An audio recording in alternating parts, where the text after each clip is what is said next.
plans work. And where I went to fellowship at Wake Forest, the guy who founded the program, there were legends about what he would do. Because back in the early days of oncology, it was very much like a mad scientist laboratory. According to Dr. Hurd, who was one of the physicians who was there and knew the founder at Wake Forest, he said basically what they would do is they'd say, like, go to this shelf, grab this medicine, go to that shelf, grab this medicine, and we'll make out the plan for, you know, Mr. Smith or so forth. It's come a long way, but a lot of the drugs that are used for rheumatoid arthritis, and several people in here have autoimmune disorders, so a lot of the drugs for lupus, rheumatoid arthritis, a lot of them are chemotherapy drugs. Traditional chemotherapy drugs are just, I mean, the purpose of them is to kill a rapidly growing cell by either poisoning the DNA, interfering with cell division, or doing something of that similar sort of fashion. So what they found was if you do 2 drugs, it's better than 1 drug. And so then they did various trials to figure out, well, what's the best 2-drug combination? And what they found was that here's an example of a trial where they tried 4 different combinations of 2 drugs, and they found they're very similar. So when that trial came out in the 90s, honestly, where else do you go from there? You've tried all these 2-drug combinations, and the survivals around with chemotherapy is around 10 to 13 months, depending on the trial you look at, and that was about as good as they could do. In general, what we've done is we give either 4 cycles or we give 6 cycles of chemo, and that chemo is generally given every 3 weeks. It's IV.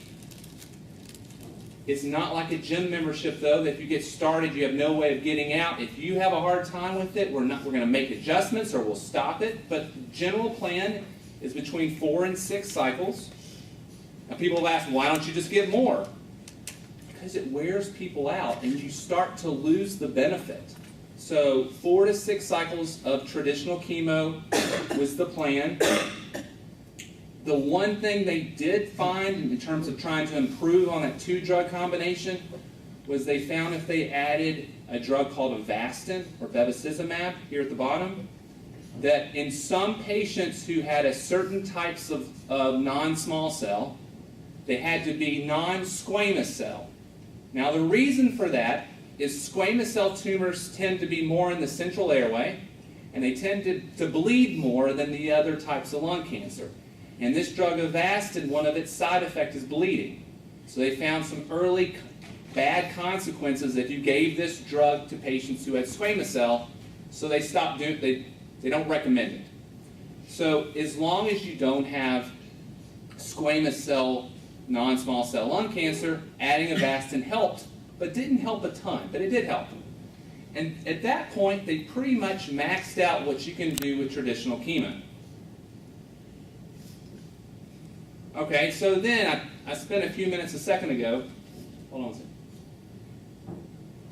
saying how all this advancement in the last 15 years in terms of being able to sequence the entire genome, of figuring out all these different pathways at a molecular level that underpins all of biology for the most part.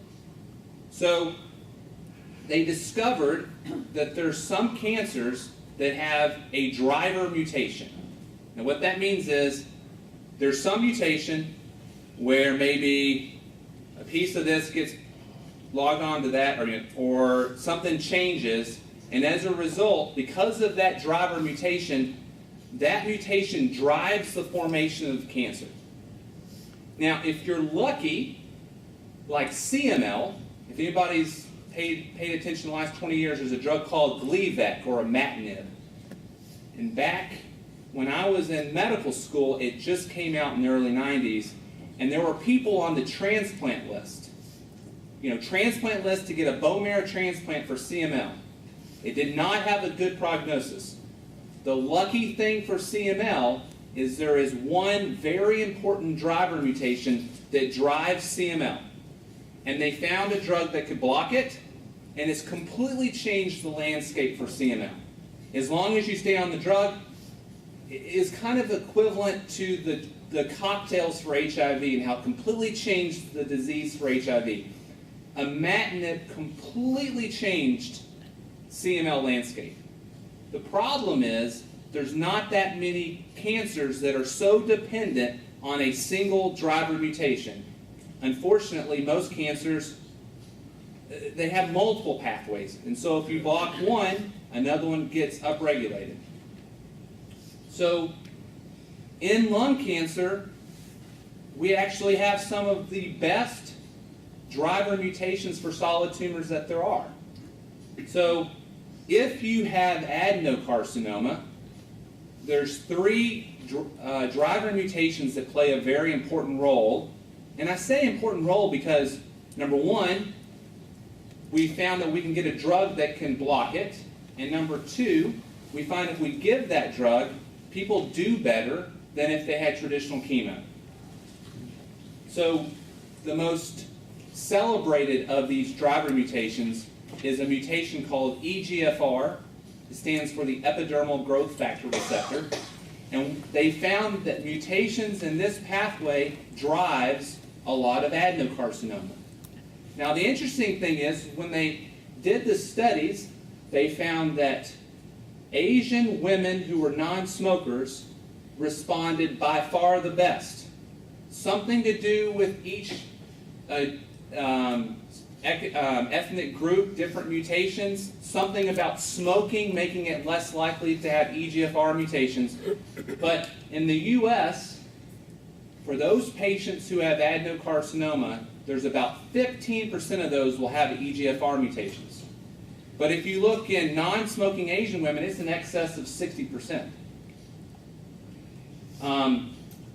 Another mutation they found that has a driver mutation that drives the formation of lung cancer is if you have this ALK fusion, this EML ALK fusion product. This ALK mutation is unfortunately seen in only 4% of adenocarcinomas. And then in the last year or two, there's new data coming out about a ROS1 mutation, which is in even lower percentage, 1 to 2%. So you can see that if this is our future, if this is our saving grace, we're not doing very well, because this is at most 15% of the adenocarcinomas. What about squamous cell? What about large cell? So this is improvement, but you can see we've got a way to go. So what they found, what they did initially, and what they typically do in clinical trials, is that if you have a new treatment, you're going to give it to those individuals who don't have any other options, because from an ethical standpoint, you'd hate to deprive them of something that truly works or works pretty well for them to try something untested. So the first time when you introduce a new agent, you do it in the 3rd, 4th, 5th line setting when there are not any other options that are available, and they're trying something new and they're willing to go on a clinical trial and be on a phase 1 trial. So initially for all these studies, they start off with phase 1 trials. If they look good, then they'll do phase 2s, and if they look good, they'll do phase 3s, and eventually the hope is you got a drug that's going to provide benefit, and then you can have it available for the general population. EGFR mutation treatment with the drug erlotinib or Tarceva has been around for a while. We now have data of its use frontline for patients who have the mutation, and it's showing good results, not home run results, but more like a double, whereas before all we had was like a single. The overall survival is over 20 months in these trials. Now, the thing about it is, because they did not want to deprive the group who did not get Tarceva, if you were randomized to the group that had traditional chemo and you progressed, they allowed you to then take Tarceva. Let me say that again. So the way this trial worked was there was a group of patients who received Tarceva, a group of patients that received chemo. And what they were trying to figure out was the group that got Tarceva, did they do better than the group that got chemo? But they did not want to deprive the group that got chemo from the opportunity to get Tarceva. So if they had a scan and it looked like the chemo wasn't working, they were allowed to receive Tarceva. And for that reason, you don't see a survival advantage of one arm versus the other, because almost all patients at some point receive Tarceva.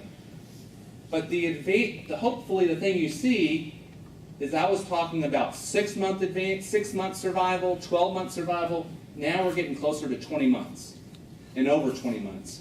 Now that's an average. That means you're going to have some patients that are 3-4 years out and some people that may be 12 months. And when you average all those people together, you get the 20-month survival. Now there is a new drug. This is second generation, similar to erlotinib. It's called afatinib. Its survival is closer to 24 months. And this here was just what I just told you. This was to remind me to say that. So, and there's new drugs. There's new third generations coming out. But the point is, even if we make a new third generation, at most we're going to benefit 15% of adenocarcinomas.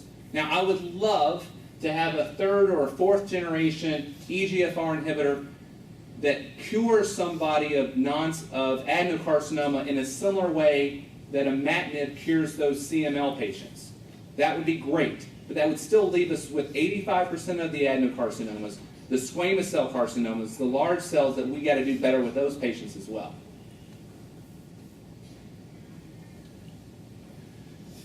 I mentioned a couple slides prior, the two other targets besides EGFR is ALK and ROS1. Remember, ALK is only 4%, ROS1 is only 1 to 2%. In that small percentage of patients that have these mutations, there is a treatment. And I've been testing this for 4 years, and this past spring I had my first patient who had the ALK mutation, the ALK fusion mutation. And the patient I was talking to you about is on this drug CRizotinib and is doing great. It's had a very good response. The weird thing about CRizotinib is that one of the weird side effects is vision changes. When he goes from a well-lit room into a darker room, he has trouble with vision. But besides that, he's had a little bit of nausea. Much better than what you would think of with traditional chemo, where you're thinking about fatigue, diarrhea, nausea. Which, by the way, just so I want to use this opportunity to talk about nausea. In the last 10 years, by the way, we have made a ton of progress with anti-nausea medicines. So not all chemotherapy makes people puke. Just let me be my public service announcement. Not all chemotherapy makes people puke. And in fact, it's very rare for people to be vomiting all the time with chemo, because we've got some new anti-nausea medicines. All right, that's my public service announcement for traditional chemo here. There is a second-line drug called CRizotinib that is more potent than CRizotinib, and it's been approved for those patients who start CRizotinib and then they fail. But once again, we're talking about 4% of adenocarcinomas. And there's some new drugs in trials. All right, so I talked to you about, for stage 4 non-small cell lung cancer, you can give traditional chemo, 4 to 6 cycles. You could add Avastin. If you're in that small percentage of people that have a target, you can take these drugs, which, by the way, those are pills, by the way. So this last slide, let me tell you that. So this is a pill, this is a pill, and you go back to this, erlotinib, afatinib, all pills. So the other advantage is now you're not having to come into the office every 2 to 3 weeks and get IV treatment. You can take pills at home. You can go on that trip. You can go on that cruise and not worry about coming back in 2 weeks, or go visit family in Florida and not worry about coming back in 2 weeks for the next visit.